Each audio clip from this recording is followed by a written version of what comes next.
रायगढ़ विधायक प्रकाश नायक ला मंगल भवन पुसौर में ब्लॉक कांग्रेसिया परिवार मन के द्वारा विधायक के पिछड़ा वर्ग आयोग के कैबिनेट स्तर की उपाधि पाए खातिर जोरदार स्वागत सम्मान सत्कार ला करीन है और पुसौर मंगल भवन में महिला कांग्रेसी सहित नवा जुना छोटे बड़े जम्मू कांग्रेसी कार्यकर्ता मन के उपस्थिति हर घलो झलकत रहीस। विधायक के सम्मान में कार्यकर्ता मन सरकार और कार्य योजना ला छत्तीसगढ़ में अगोचर बताइन है, जहां नरवा गरवा घुरवा के बारे में आनी बानी किस्सा घलो कहदारिन। कांग्रेस और भूपेश सरकार रायगढ़ विधायक और विधानसभा क्षेत्र के कार्य के गोटला विधायक द्वारा घलो बताइन।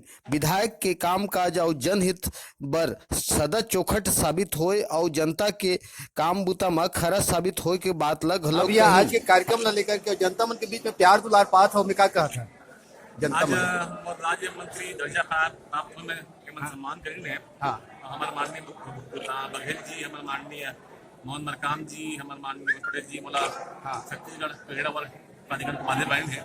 ओकर बाद मोला मन धन्यवाद और हमारे जनता ने अपन एक घरों के कर दी थे। देखा तो हमारे माननीय मुख्यमंत्री जी ने मैं धन्यवाद करता हूँ मैं और हमारे जनता के प्यार आशीर्वाद इसी मिलते रहना चाहिए, इतना मैं कामना करता हूँ। ठीक है, धन्यवाद।